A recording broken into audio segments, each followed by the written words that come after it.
Que tenhamos uma noite agradável nesta quinta-feira, dia da nossa reunião pública, onde um trecho do Evangelho do Cristo, do Evangelho segundo o Espiritismo, nos é colocado à disposição para a gente devagar, né? Tentar tirar deste Evangelho algum conhecimento para que as nossas vidas, que é a realidade de hoje em nossas vidas, possa ser compreendida como um momento e um fato importante na construção não só de uma era nova, mas principalmente na construção de uma criatura nova, de um espírito novo, o nosso espírito, o espírito de cada um de nós. Porque é exatamente da criatura humana que se modifica, que se mostra melhor aos olhos de todos, que pode ser exemplo a todas as criaturas em volta, ou aquelas com quem a gente se encontra no dia a dia das nossas vidas, da nossa história, com os conceitos de bondade que a gente pode ir imprimindo, com nossos conceitos ou posturas de clarividência, de respeito pelo próximo, de respeito até por nós mesmos. A pessoa que se respeita, respeita todo mundo. A pessoa que se ama, ama todo mundo. Ama todas as outras criaturas. Então a nossa postura de falar de uma era nova, de um mundo novo, passa por conhecermos o momento das nossas vidas e a oportunidade da gente ir mudando devagar, ir se melhorando, sendo uma criatura melhor, para que o mundo também seja melhor. O Evangelho de hoje trata-se do capítulo número 1, Eu não vim destruir a lei. E a primeira parte que nós falamos aqui tratava de Moisés, de um momento importante de Moisés, quando enviado que foi por Deus para dirigir parte do povo egípcio na direção da liberdade. Hoje o texto trata de algumas instruções dos Espíritos falando desta era nova. E o início, para que a gente possa tentar compreender, trata de um texto de um espírito israelita no Luz 1861. Deus é único e Moisés, o Espírito que Deus enviou em missão para fazer conhecer não somente aos hebreus, mas ainda aos povos pagãos. O povo hebreu foi o instrumento de que Deus se serviu para fazer a sua revelação por Moisés, pelos profetas. E as vicissitudes deste povo eram destinadas a impressionar os olhos e fazer cair o véu que escondia a divindade aos homens. O que quer dizer isso? É que no advento de Moisés, na chegada de Moisés, ou quando Moisés recebe as tábuas das leis, a criatura humana ainda não tinha compreensão de um Deus único. Não havia senão uma quantidade, uma infinidade de crenças em Deus, feitos de ouro, de prata, de metal, qualquer que fosse ele, de pedra. E grande parte da compreensão das criaturas era fazer com que esses monumentos dessem a eles colheita boa, chuva boa, portanto colheita boa, a caça, o leite, que era cultura da época, não é? O trigo, a comida, o alimento. Então, para tudo era feito o pedido diante dessas pedras. E quando se referia a esses deuses, a religião da época fazia com que oferecêssemos, nós, naquela época, oferecêssemos a esses deuses animais em holocausto. Uma fogueira, mata o animal, tira-se o sangue e queima esse animal, sobe a fumaça, essas coisas assim. Então Deus se serviu de Moisés, né, para que Deus, o verdadeiro Deus, o único Deus, pudesse ser compreendido, entendido, ser visto pela nossa consciência. Porque eles não tinham compreensão, eram rudes, não podiam pensar num Deus espiritual, não sabiam nem que eram espíritos. Como compreender que lá em cima existia um Deus de bondade que a tudo dirigia, que a tudo construía, e que tudo era uma programação desse Deus, as nossas próprias vidas? Então, Moisés foi esse primeiro instrumento. Os mandamentos dados a Moisés trazem o germe da mais ampla moral cristã. Os comentários da Bíblia limitavam-lhe o sentido, porque postos em prática em toda a sua pureza, ela não teria sido então compreendida. Mas nem por isso os 10 mandamentos de Deus deixaram de permanecer como um frontispício brilhante, como um farol que deveria iluminar a humanidade no caminho que haveria de percorrer. Então, esse farol, essa luz, nos mostrava, a partir das leis mosaicas, dos 10 mandamentos, um Deus que agora se comunicava. E o curioso é que a primeira manifestação divina para conosco foi através de uma psicografia ou pictografia. Porque, segundo a própria Bíblia, na pedra ele grava com fogo os 10 mandamentos. Então, o Espírito Divino, ou o enviado divino, grava na pedra e com fogo o primeiro momento mediúnico que a humanidade tem conhecimento. Deus conversa e escreve na pedra a sua lei, que permanece até hoje.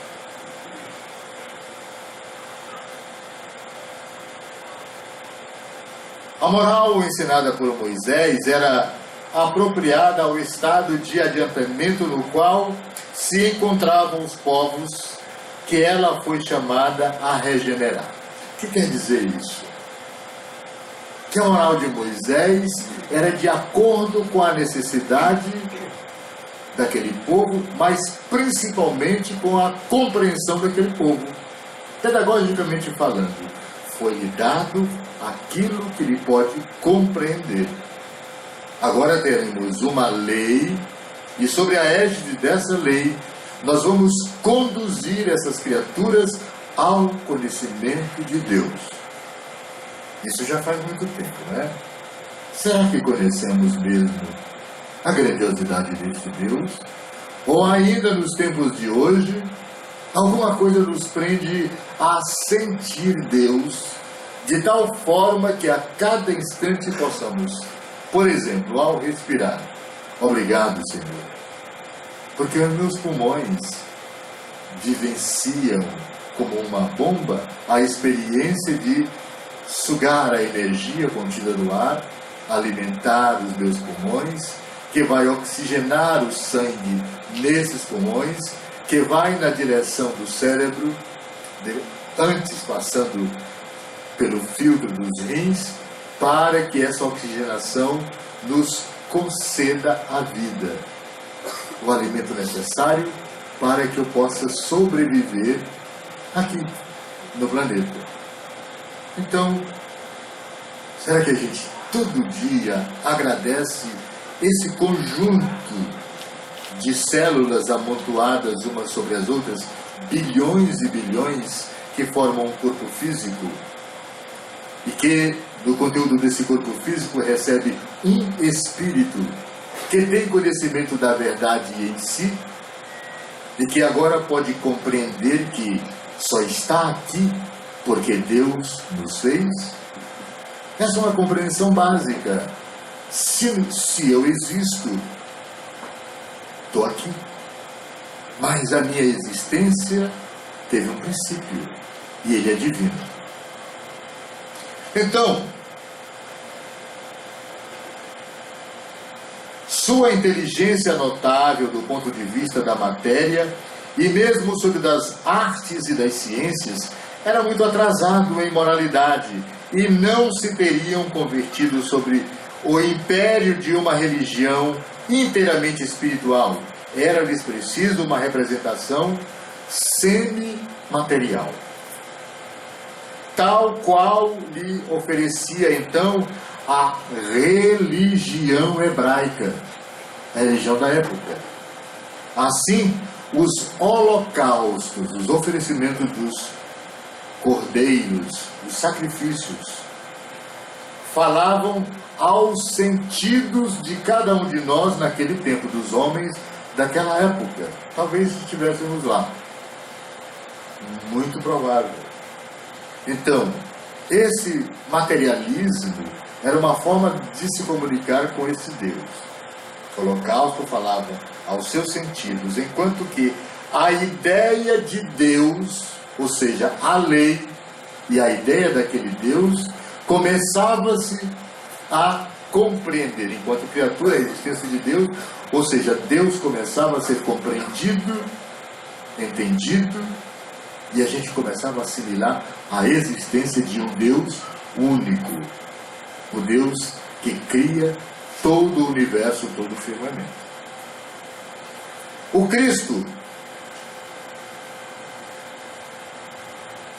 então, concluindo aqui, assim, os holocaustos falavam, por exemplo, aos seus sentidos, enquanto a ideia de Deus falava ao seu espírito. O segundo ponto aqui, o Cristo foi o iniciador da moral mais pura e mais sublime, a moral evangélico-cristã que deve renovar o mundo, aproximar os homens e torná-los irmãos, que deve fazer jorrar de todos os corações humanos a caridade e o amor ao próximo, e criar entre todos os homens uma solidariedade comum de uma moral, enfim, que deve transformar a terra. O que nós estamos compreendendo? Que viagem é essa no tempo que Moisés dá início pragmático, simples, para criaturas rudes, ignorantes, semi-selvagens, de que existe um Deus, de que existe, portanto, a partir desse Deus, um sentido de amor por todos nós. E que depois de Moisés nos aparece o Cristo. Também estudamos já isso aqui. O Cristo, Moisés, a primeira revelação, o Cristo, a segunda grande revelação divina. Agora o homem já, mesmo ainda embrutecido, mesmo ainda se servindo das maldades muito próprias de cada um de nós, ainda nos tempos de agora, já tem uma certa cultura, já tem uma certa compreensão. Mesmo assim, ainda era muito distante o conhecimento deste Deus como conhecemos hoje, com a grandiosidade, com a certeza de que nós estamos habitando um planeta que gira em torno de um outro, uma grande estrela que é o Sol, mas que nós fazemos parte aí de um mundo um pouco maior, que é a Via Láctea, uma galáxia, E essa galáxia faz parte de um universo onde, iguais à nossa, que não é uma grande galáxia, existem um universo com bilhões de galáxias.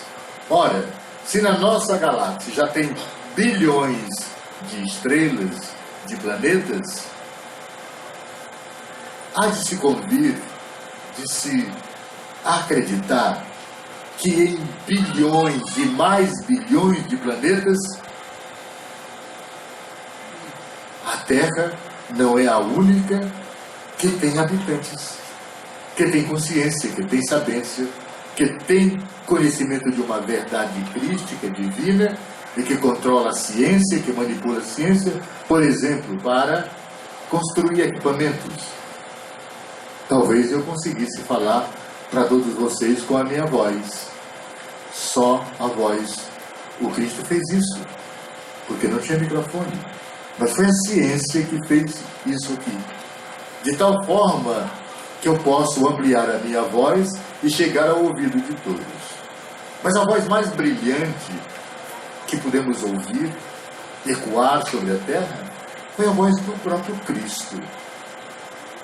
E por incrível que pareça, impregnado na nossa consciência esta voz e no conteúdo dos livros, dos filmes, como esse que está sendo feito aqui, de todas as ideias brilhantes das ciências para manipular o conhecimento e levar ao maior número de pessoas possíveis, esse Cristo e esse Deus ainda duvidamos da existência.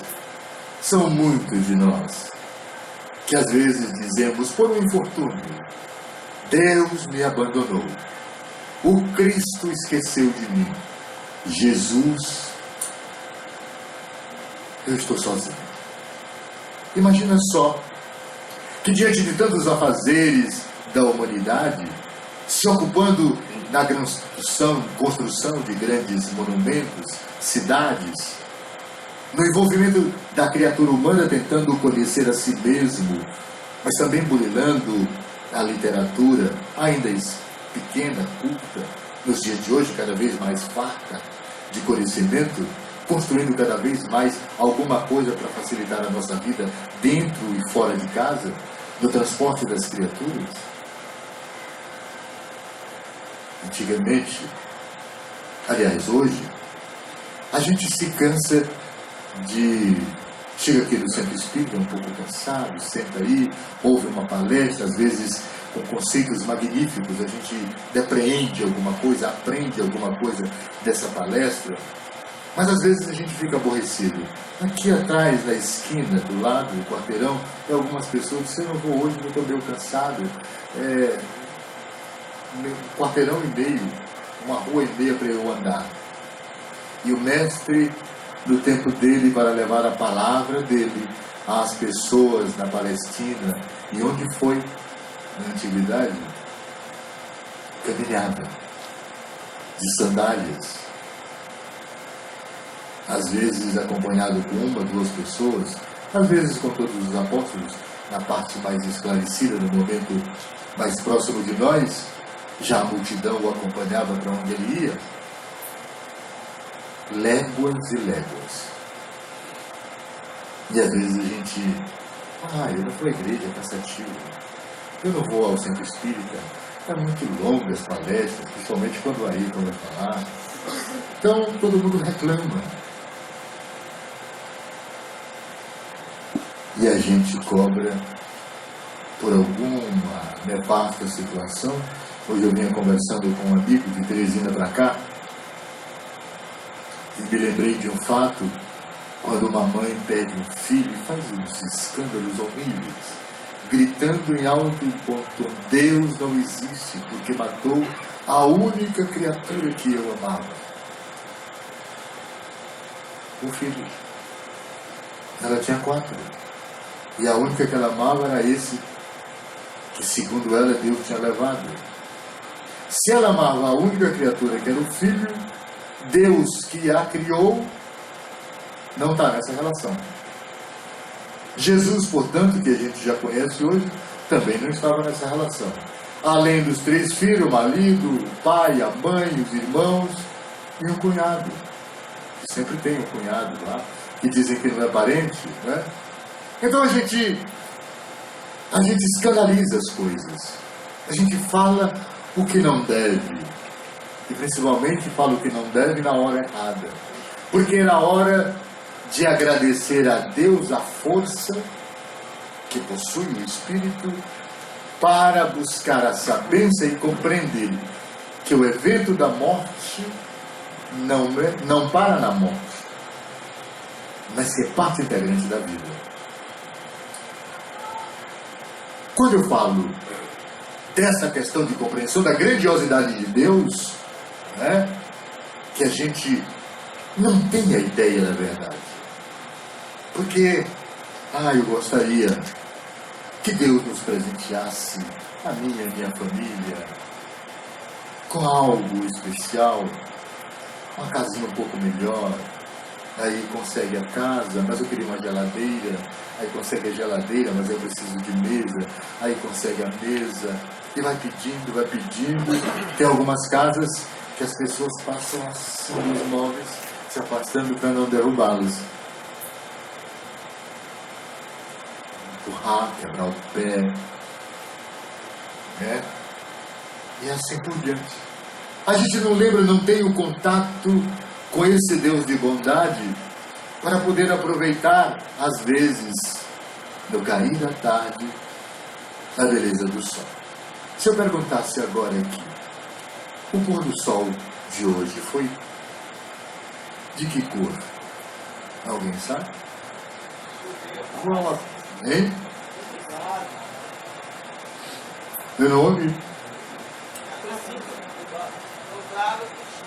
Nublado com chuva. O pôr do sol é aquele momento do ocaso onde o sol se apresenta muito redondo e brilha e vai sumindo, parece que muito rápido.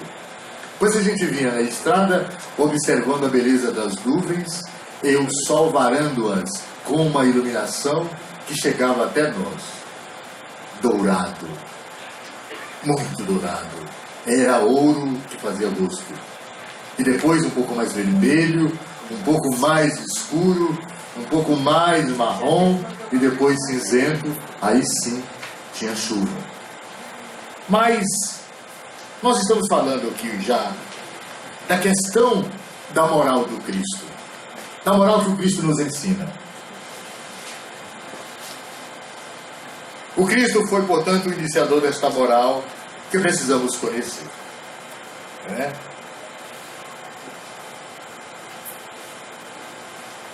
Para que a gente pudesse aproveitar desta morada construída para os Espíritos, para cada um de nós aqui.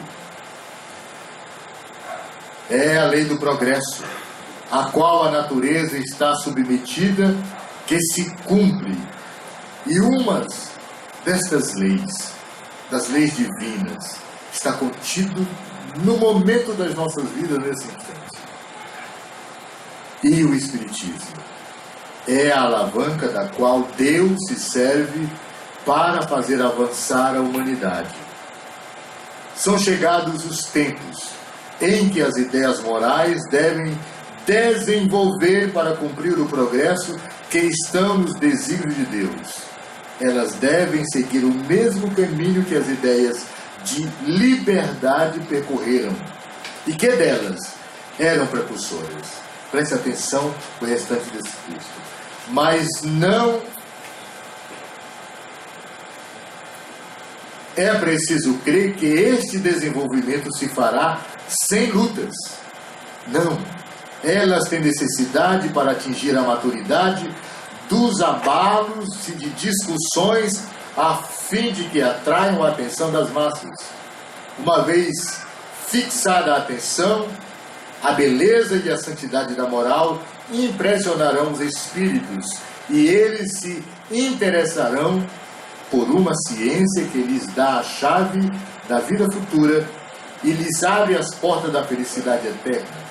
Foi Moisés quem abriu os caminhos de Jesus e Jesus continuou a obra e a doutrina espírita vai fazê-la cumprir, arrematá-la. O que queremos dizer? que a doutrina espírita tem, nesse instante, tem que ter a competência de fazer com que cada vez que venhamos aqui numa casa espírita, ou num centro espírita, como queiramos, ou numa igreja evangélica, ou numa igreja evangélica, ou numa igreja católica, qualquer que seja ela. E aí, ele fala aqui que tem que haver embates, discussões, divergências, como existem nas religiões hoje. Eu não gostaria de que tivesse, porque o Deus é o mesmo, a destinação é a mesma. Mas como algumas religiões não compreenderam, por exemplo, a verdade espírita, que é a terceira revelação, que traz um conteúdo diferente das leis mosaicas do Evangelho de Jesus, porque renova esse Evangelho. E o próprio Cristo pega todos os profetas, todo o conteúdo das leis divinas e transforma em duas leis. Ama a teu Deus acima de todas as coisas e a teu próximo como a ti mesmo. Aí está reunido todos os profetas. Mas esse embate, se fosse desse jeito para todas as religiões, o Evangelho chegaria. Mas há divergências. E o Evangelho aqui, a mensagem do nosso observista, né, que aqui já é um espírito israelita, né, traz a informação de que os embates, as discussões precisam acontecer. Precisamos brigar a determinada hora para observar onde verdadeiramente está a verdade. Então, a determinada hora, quando a gente diz que algo ficou errado e que parece que Deus está ausente, é uma forma de discussão dentro dela mesma. É uma briga interior. Deus existe como eu acredito, ou Ele é um Deus que de vez em quando me dá um castigo? Eu queria informar aos corações aflitos que o Deus que nós conhecemos da doutrina espírita, Ele é perfeito. Ele não é um Deus antropomorfo. Ele não é o Deus que tenha defeitos, pecados, doenças. Deus castiga quem faz assim ou quem faz assado, né? Deus mandou matar através das mãos de Sansão, com uma queixada de animal, 1000 homens. Imagina se Deus iria matar seus próprios filhos. São os nossos destemperos, são as dificuldades de compreensão que promovem os embates, as guerras, a ponto de matar. Porque as leis divinas é de proteção à criatura, para que ela se manifeste melhor em todos os locais que vá, cresça, evolua. Então, o Deus da guerra, Ele não existe. Ele administra todos os corações e todas as mentes. Os embates são necessários às vezes, mas é a incompreensão do homem que leva esses embates à radicalização tão profunda, tão odienta, que termina como a Primeira Guerra Mundial, nos anos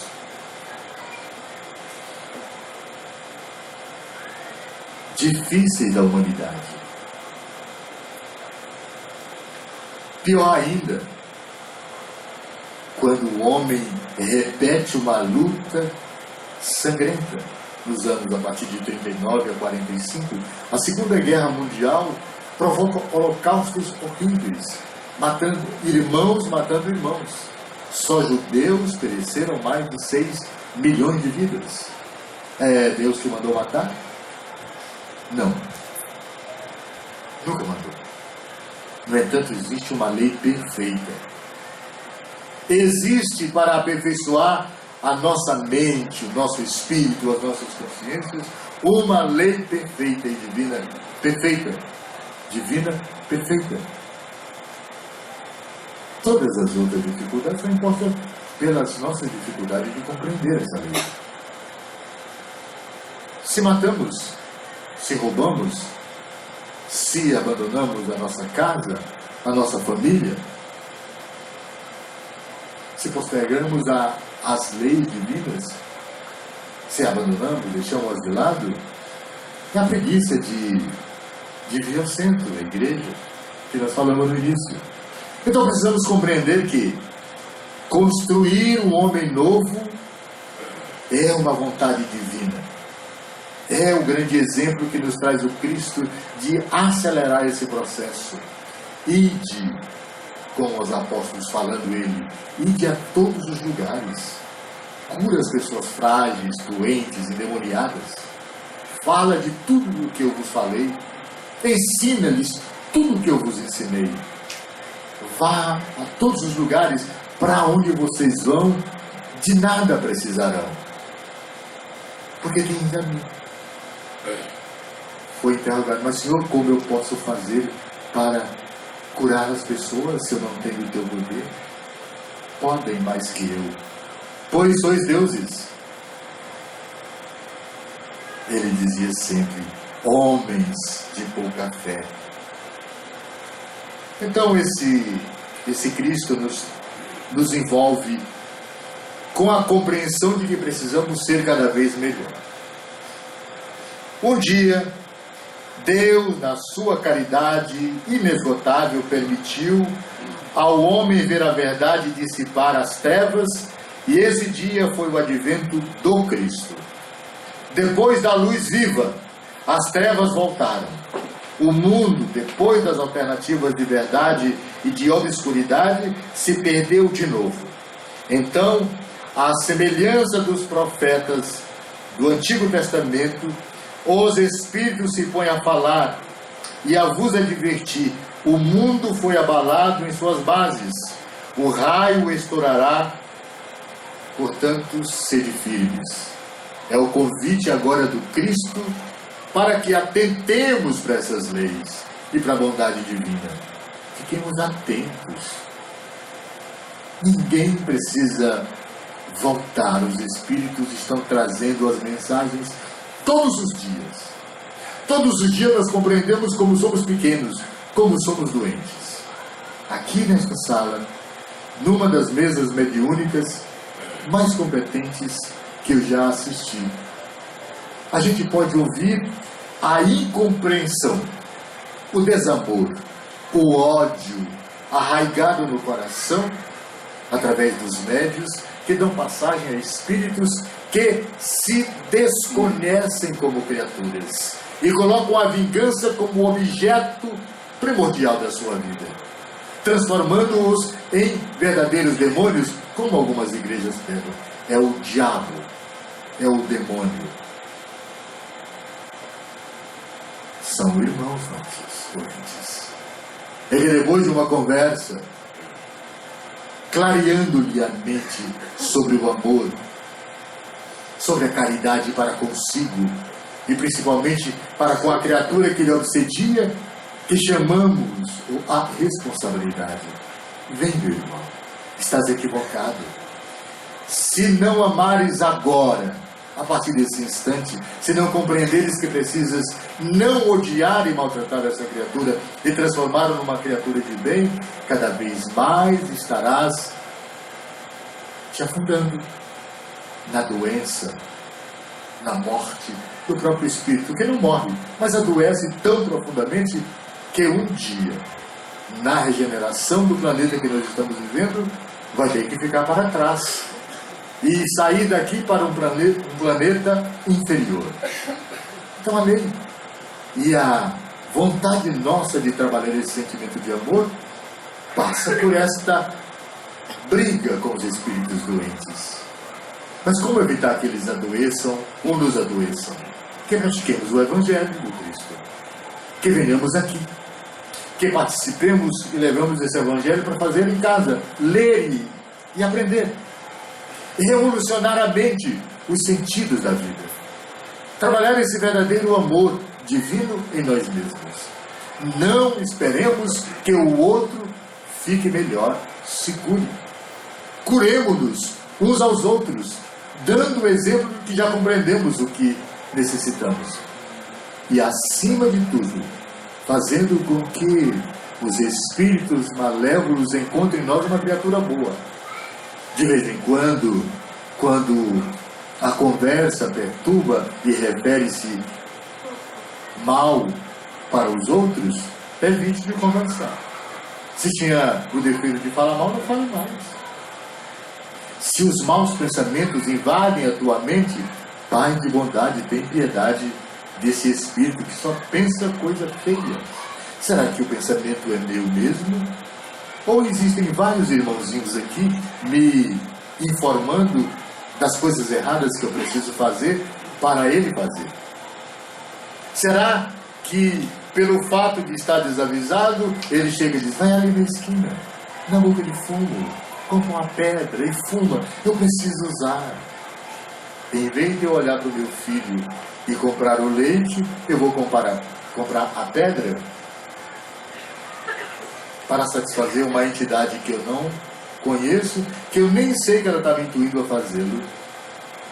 E vou agora condenar o templo sagrado que é o meu corpo a sofrer com a droga. Muito bem. É o exemplo de bondade para comigo, com o meu corpo, com o meu espírito, dentro da minha casa ou fora dela, que eu estimulo a criatura humana a crescer, mudar. O Espiritismo é de ordem divina, uma vez que repousa sobre a própria lei da natureza, e crede que tudo o que é de ordem divina tem um objetivo grande e útil.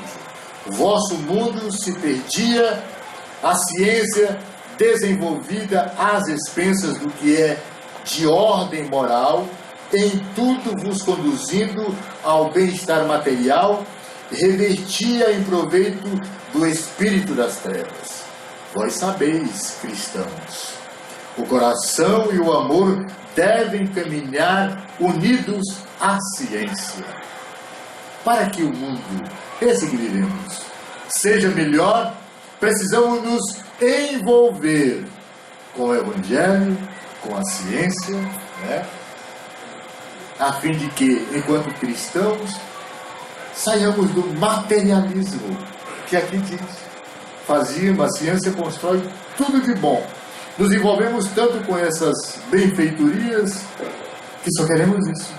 Nos esquecemos de que aqui dentro do meu corpo físico mora um espírito que precisa se iluminar, e se ilumina com a bondade que eu faço ao meu irmão, com a bondade que eu faço àquele irmão que está dentro de casa, mas dando exemplo lá fora, para que nos iluminemos a fim de que mudemos o mundo. Nesse instante, a crise moral da criatura humana é estarrecedora. Estamos todo mundo condenando alguém. Fulano é imoral, é ladrão, é isso, é aquilo. E a gente está vendo o que é. Segundo informação de espíritos superiores, nós temos aqui uma medida de tempo que diz que nós já estamos há 5 anos vivenciando o anoitecer de uma nova era. Começou às 18 horas de um dia tal, 5 anos atrás, mas começou há pouco tempo. Então nós estamos caminhando nessa nova era, nesse novo tempo de revelações espirituais, mas principalmente de acomodações. A Terra se modifica e a criatura precisa se modificar. Vocês estão vendo terremotos na Terra e terremotos das criaturas humanas. Vocês já ouviram falar de um homem chamado Blatter? Já? Blatter, Dom Blatter, o presidente, agora só siga aqui, todo mundo sabe, o presidente da FIFA e de todo o seu staff.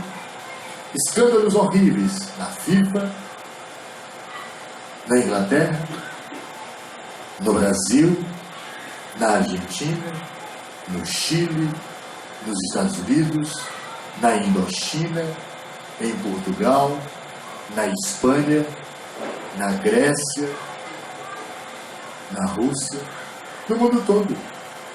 O feijão está caro em todo lugar, a batata doce também, o tomate pior ainda. E onde estão os milhões de dólares nossos e desse mundo inteiro? Nas contas da Suíça, por aí afora. Porque homens mais velhos, da minha idade ou mais velhos que eu, que já penso que estou, sabe, na direção do fundo do poço. Tem uma hora que a gente sobe, né? Tem uma hora que a gente vai crescendo.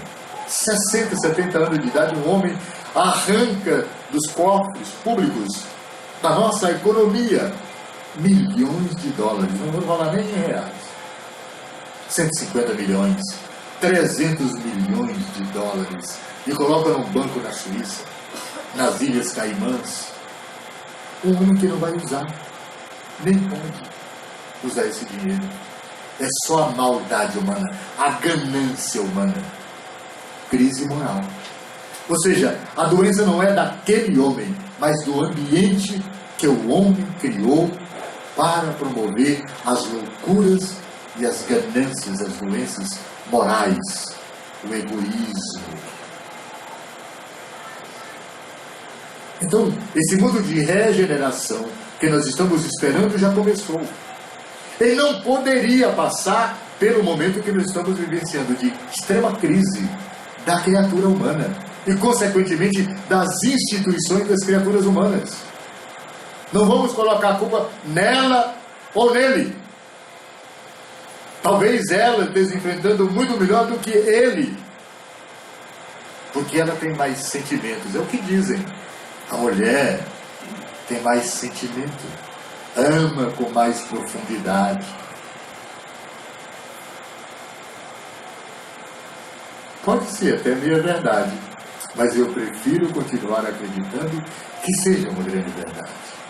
Até porque, na grande maioria dos tempos, a mulher sempre foi relegada a um plano de não entrar na conta das criaturas vivas no ambiente. Ontem a gente teve uma notícia muito bonita sobre a importância do mundo de regeneração. Falávamos no Evangelho, ontem lido no estudo do Evangelho, de que o Cristo alimentou com pães e peixes cerca de 4.000 homens. Olha como é que eles referem.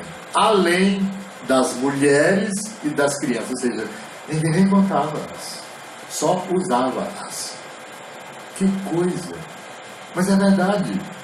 Então, naquele meio termo ali, nesses números, devia ter cerca de 5, 6 mil pessoas que se alimentaram. E no final das contas, ainda levaram para casa mais de 7 cestos de pães e de peixes. E numa reunião como essa, numa fala de uma criatura tão ainda sem sabência como eu, aqui também tem.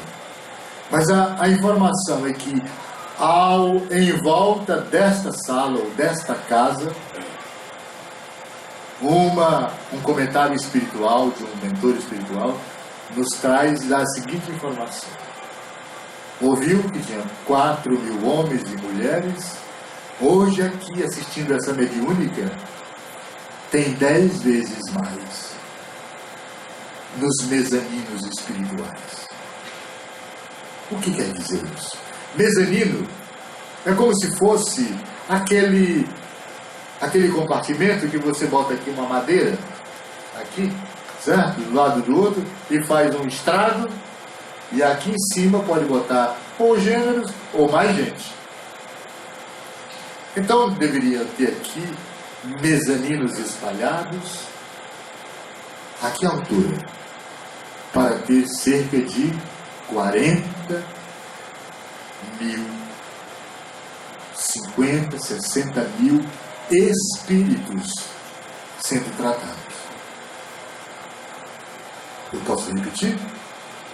Numa reunião mediúnica, e não é só esta casa, em todas as casas espíritas, o trabalho mediúnico poderia estar sendo assistido, poderia não, estava sendo assistido por mais de 40 mil entidades espirituais que estavam recebendo através das doutrinações do Evangelho e da explicação do Evangelho esse conhecimento que encarnado nós estamos recebendo agora, para melhorar as nossas vidas, os nossos espíritos e a nossa compreensão da verdade crística, que é a evolução da criatura humana e do próprio planeta. Então, quando a gente fica calado ouvindo aqui algo sobre o Evangelho, estamos nos educando. Mas ao lado de cada um, ou acima de cada um de nós, milhares de outras criaturas espirituais com consciência até menor vieram aqui e tendo esse som multiplicado às vezes aumentado, falado em línguas diferentes, para que eles possam entender. E principalmente com a pausa que a gente está dando aqui, para que todos possam entender o que nós estamos falando. Muita gente. E é dessa pressa que nós estamos necessitando, de que tragam os familiares para ver, nos ajudar a construir uma casa cada vez maior, não só para caber 40 milhões, mas 100 milhões de criaturas que possam iluminarem-se a partir da consciência que cada um de nós sai daqui hoje, sabendo de que os nossos pensamentos educam os espíritos que nos obsediam, que nos seguem, que nos amam, que nos têm simpatia, que curam os doentes, que saram as feridas dos perispíritos atormentados e que nos atormentam. Então, modificar a criatura humana nesse novo momento das nossas vidas é sarar a ferida não só do nosso perispírito e do nosso corpo físico, mas é sarar daquele que até hoje manifestava-se como um opressor ou alguém que nos obsedia diariamente, fazendo pensar nas coisas mais terríveis, levando-nos às vezes às dificuldades tão profundas e tão doloridas como a do suicídio. A era nova de que nós estamos anunciando perpassa ou passa pelo conhecimento do Evangelho, pelo tratamento moral que a sociedade como um todo necessita. Mas a sociedade lá fora, doente, que esbulha a sociedade, mandando as riquezas para fora do nosso país, tomando-as e deixando-nos com fome, os nossos irmãos com fome, é a mesma lei, é a mesma advertência que a gente faz para os equívocos que a gente tem dentro de casa, do controle do alimento sagrado da despensa, na mesa com as crianças, de começar a explicar que aquele alimento é uma doação divina, foi pago com o nosso bolso, mas a partir de uma coragem de ir trabalhar, de uma competência assumida e de uma responsabilidade de receber criaturas que precisam se iluminar e não seres doentes daqui para frente, como tantos dos nossos filhos estão embriagados pelo ópio, pela droga e pelo desamor. Porque às vezes a gente se esquece que tem responsabilidade pelos nossos filhos e os nossos filhos pelos nossos netos, pelos nossos bisnetos.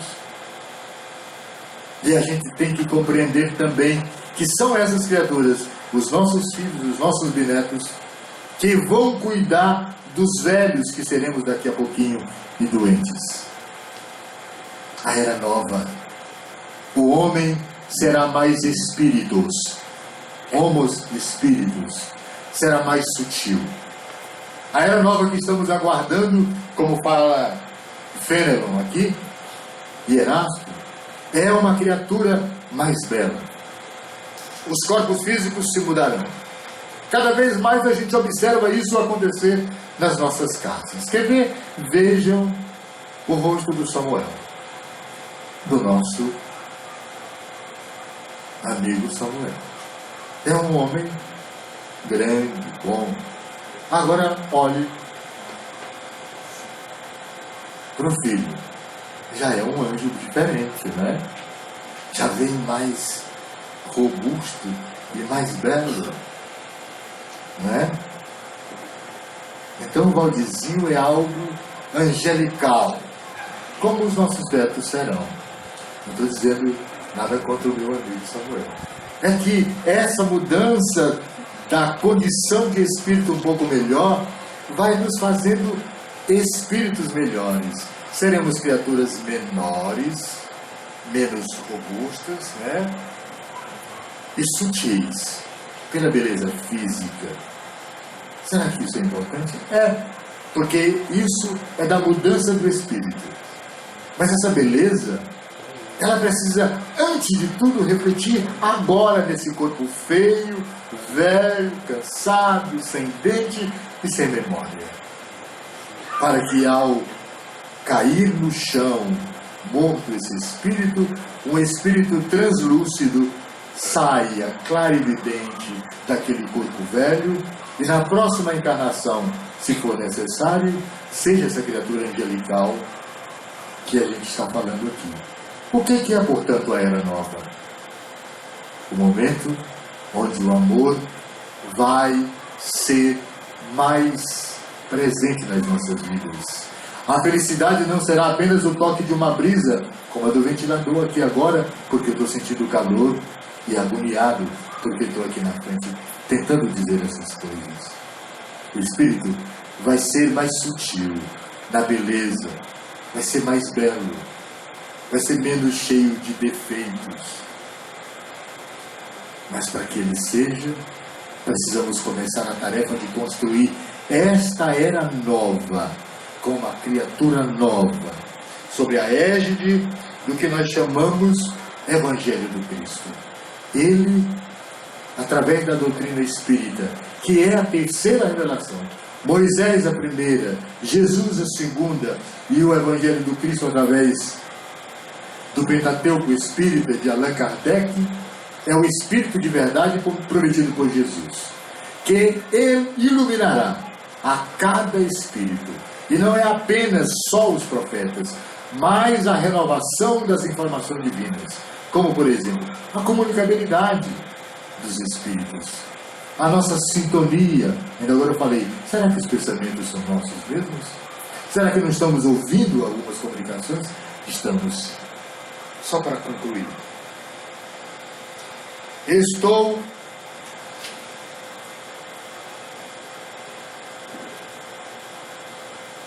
persuadido de que minha mãe, isso aqui é a palavra de um espírito, depois eu falo. Estou persuadido de que a minha mãe voltará a me visitar e me dar conselhos, revelando-me o que nos espera na vida futura. Que ensinamento nossas palavras e que previsão brilhante da futura doutrina.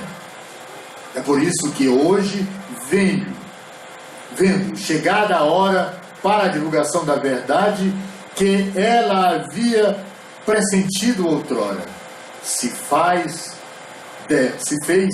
dela o ardente propagador e se multiplica, por assim dizer, para responder a todos aqueles que o chamam. Ou seja, nós estamos com o documento e no momento de compreender que tudo aqui está escrito é o passaporte para a felicidade. Mas esse é um comentário de Santo Agostinho, um dos doutores da Igreja Católica, que tem passado horas e horas visitando-nos há muitos anos e nos trazendo as lições perfeitas para, às vezes, destruir um pouco das coisas que ele acha que construiu errada, se criticando todo dia. Todo dia ele fazia uma avaliação. O que eu fiz de bom hoje? Mas, meu Deus, o que eu fiz de ruim contra o meu irmão? É isso que a gente precisa compreender. Hoje é o dia da gente ser melhor do que foi ontem. E observando na noite de hoje, como estamos observando aqui, que amanhã teremos um novo dia, O céu que se pôs ainda há pouco nascerá. Da mesma forma que a nova era, caminhando já há 5 anos, chegará ao momento, pelos anos de 2057, 200 anos depois do advento da terceira revelação, que é a doutrina espírita, de que teremos mais anjos sobre a terra, solidariedade em todas as direções, mais amor, mais compreensão, e aí sim, Deus será a criatura perfeita, porque nós o conhecemos por inteiro. E Jesus Cristo é o amigo que agora estará do nosso lado, apesar de nunca ter nos deixado sozinhos, muito menos órfãos. A era nova está sob a égide das nossas mãos, das nossas ideias, dos nossos corações. Mas é Jesus que está no comando. Muita paz.